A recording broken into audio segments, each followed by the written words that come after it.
오늘 본문인 스가랴서 5장 1절부터 11절은 스가랴가 본 환상 중에서 6번째와 7번째 환상에 대해서 우리에게 알려주고 있습니다.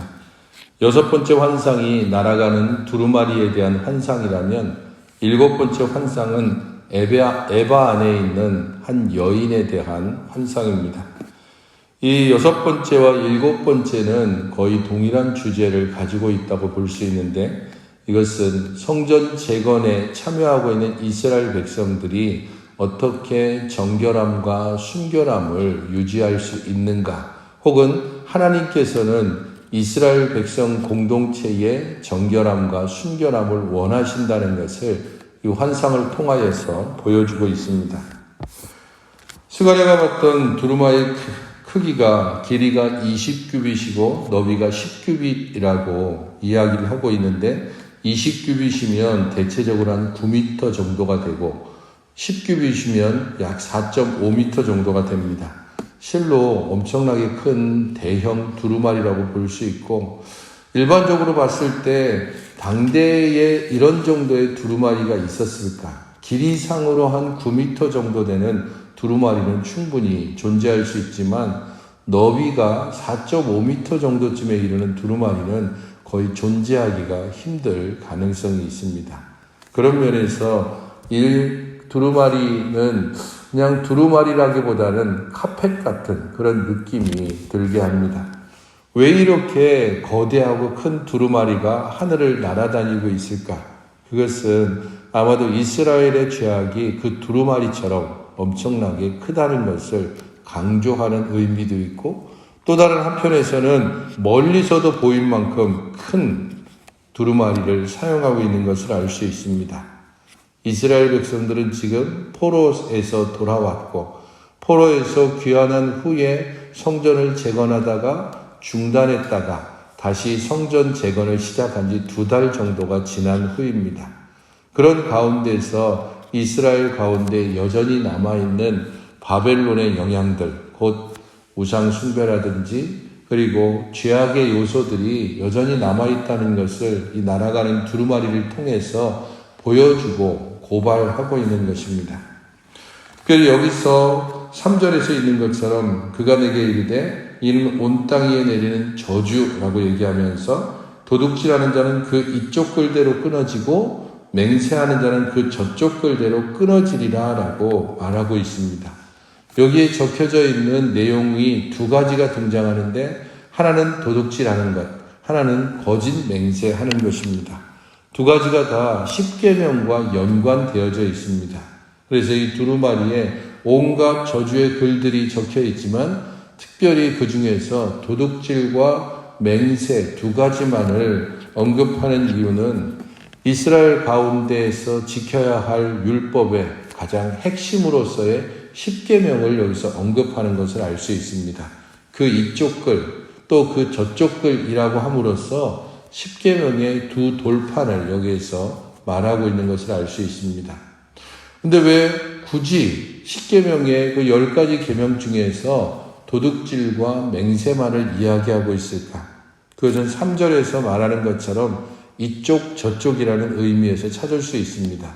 십계명은 2개의 돌판이고, 각각의 돌판에 아마도 5계명들이 적혀 있었을 겁니다. 그리고 도둑질과 거짓 맹세는 이 각각 돌판의 3번째 계명과 8번째 계명입니다. 그래서 각 계명의 가장 중앙에 있는 계명인 것입니다. 그렇기에 이 3번째와 8번째 계명에 대해서 이야기하는 것은 전체 계명을 말하는 것과 같습니다. 하나님께서 세상을 심판하시기 전에 이스라엘 가운데 있는 죄악을 먼저 고발하시고, 그 죄악을 정결케 하는 것에 날아가는 두루마리의 모습을 통해서 먼저 알려주고 있는 것입니다.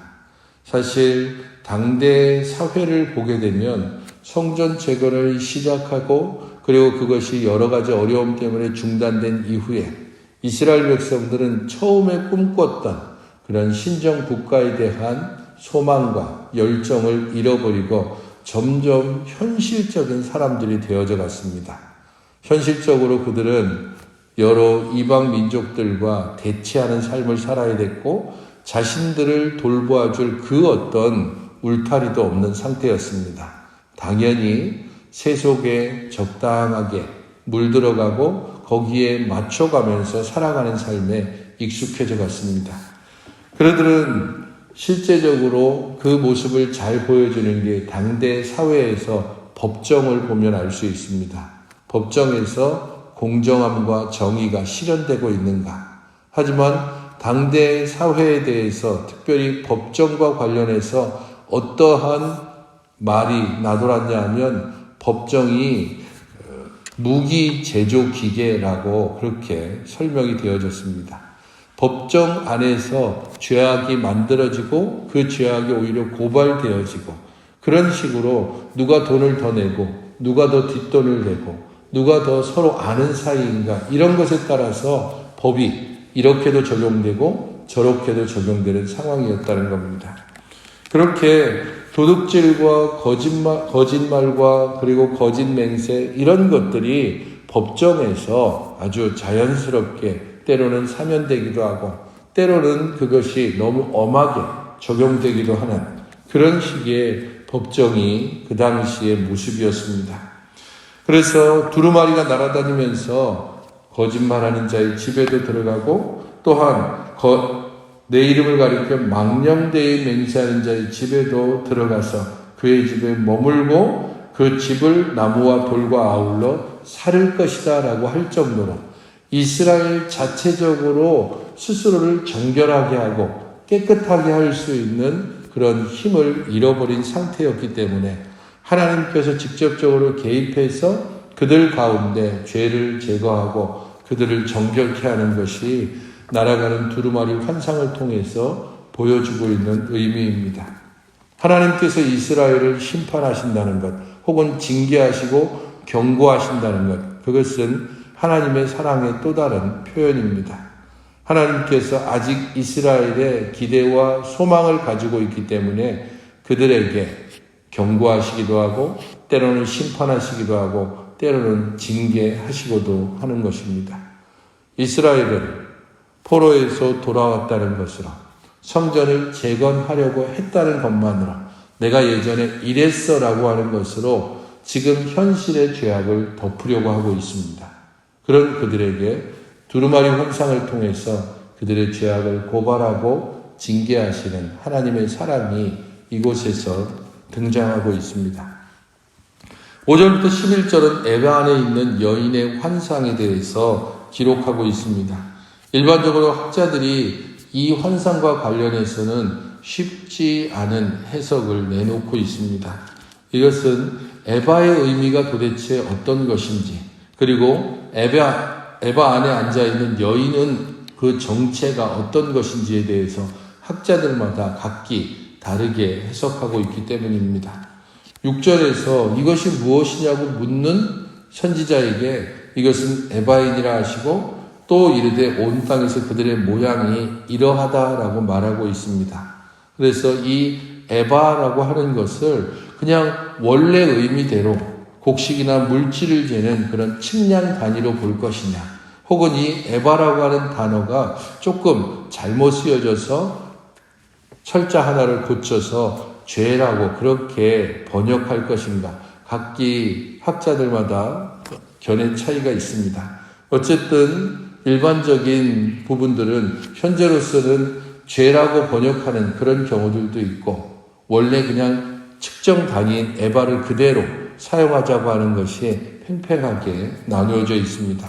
저는 개인적으로 이 부분들을 그냥 에바라고 하는 측정 단위를 그대로 쓰는 것을 좀 더 선호합니다. 왜냐하면 이스라엘 가운데서 이 에바와 사용된 다양한 하나님의 경고가 나오기 때문입니다.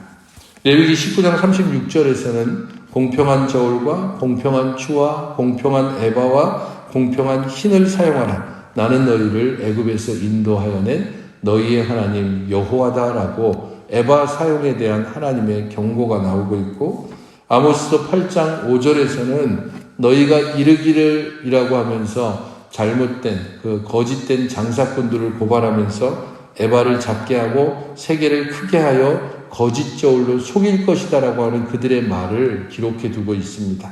에스겔서 45장 10절에서도 너희는 공정한 저울과 공정한 에바와 공정한 밭을 쓰라라고 그렇게 말씀하고 있습니다. 그래서 에바라고 하는 이 측정 단위를 바르게 사용하는 것, 그것이 바로 이스라엘의 공정성의 하나의 시험대가 된다고 말하고 있습니다. 그렇다면 뒤에 있는 온 땅에서 그들의 모양이라고 번역되어진 이 말이 사실은 조금 더 이 환상을 해석하는데 중요한 단어입니다. 모양이라고 이렇게 개역 개정에서는 번역하고 있지만 실제 원어상으로 이 모양은 죄라는 의미가 있습니다. 그런 면에서 온 땅에 모양이라고 하는 단어가 눈이라고 하는 그러한 원래 의미가 있습니다. 그래서 온 땅에 있는 그들의 눈이라고 번역하는 게 훨씬 더 전체적인 의미를 해석하기에 좋습니다. 에바가 있고 온 땅에 그들의 눈이 있다. 이게 어떤 의미가 하면 7절에서 이 에바 가운데에 한 여인이 앉았는데 그 여인에 대해서 8절에서는 그가 이르되 이는 악이다라고 말하고 있습니다. 에바가 있고 거기에 한 여인이 있는데 그 여인에 대해서 악이라고 규정하고 있습니다. 그것을 온 땅에 있는 그들의 눈과 연결시켜서 이야기하면 이것은 바벨론에서 영향을 받아왔던 이스라엘 사람들이 여전히 바벨론의 영향을 이 예루살렘에 귀환한 후에도 떨쳐버리고 있지 못하는 우상숭배와 관련해서 해석해 볼 수도 있고 그들이 가지고 있는 영향력, 죄된 영향력을 여전히 이 여인으로 상징되어지는 죄된 영향력을 여전히 가지고 있음을 알 수 있습니다. 그렇기 때문에 그 여인을 에바 속으로 던져놓고 납조각으로 덮어버리는 것이 하나님께서 하시는 일입니다. 하나님께서 이스라엘을 정결케 하기 위해서 그들 가운데 있는 악한 영향력들 그리고 혹은 죄, 이 모든 것을 덮어버리는 일들을 하는 겁니다. 특별히 온 세상에 있는 그들의 눈은 4장에서 이야기하고 있는 온 세상을 감찰하시는 여호와의 눈과 서로 대조를 이루고 있습니다. 하나님께서 온 세상을 감찰하시면서 이스라엘 백성들을 돌보고 인도하고 있다면 온 세상에 있는 그들의 눈, 곧 세상의 눈과 영향력들이 여전히 믿음의 공동체를 위협하고 있다는 것을 보여주기 때문입니다. 9절부터 11절에서는 두 천사가 학의 날개를 가지고서 이 에바를 신할 땅으로 옮겨가고 있습니다. 학의 날개 같은 날개를 가진 존재는 대체적으로는 성전의 법궤를 덮고 있는 세라핌, 곧 천사를 의미한다고 보여집니다. 그것이 어디서부터 나온다는 것 자체가 이미 성전에서부터 나온다는 것을 의미하고 성전에서부터 나온 이 두 천사가 에바를 가지고서 신할 땅, 곧 바벨론 지역으로 옮겨간다는 것은 하나님께서 이스라엘 백성들을 정결케 하는 모습을 좀 더 실제적으로 보여주는 모양새이기 때문입니다. 이스라엘은 바벨론으로부터 돌아왔습니다. 하지만 그것에 만족해서는 안 됩니다. 어느 한 지역에서 다른 지역으로 옮기는 것이 중요한 것이 아니라 그들의 마음과 영혼을 새롭게 하는 것이 중요하기 때문입니다. 내가 하나님을 믿습니다라고 고백하는 것이 중요한 것이 아니라 그 고백이 그의 삶에서 어떻게 드러나지고 어떻게 살아가는지가 보다 중요한 것이 그 이유입니다. 하나님께서 우리를 불러 주의 백성 삼으시고 은혜를 베푸셔서 그 은혜 가운데 살아가도록 하셨습니다. 그러나 여전히 우리는 끊임없는 죄의 유혹과 여러 많은 위협들을 당하게 됩니다. 때로 굴복하기도 하고 때로 좌우로 흔들리기도 하지만 우리를 살피시는 하나님, 우리에게 영향력을 미치려고 다가오는 온 세상의 눈이 아니라 우리를 감찰하고 돌보시는 여호와의 그 눈을 바라보며 그 안에서 참 소망을 가지고 믿음 안에서 살아가시는 여러분들이 되시기를 주님의 이름으로 축원드립니다. 기도하실 때에 믿음의 공동체 안에 스며든 세속의 요소들을 경계하면서 늘 정결함을 추구하게 해달라고 기도하시고, 이 세상에 만연하고 있는 악의 영향력을 조심하면서 늘 겸손히 주의 인도를 구하며 살아가게 해달라고 기도하시기 바랍니다.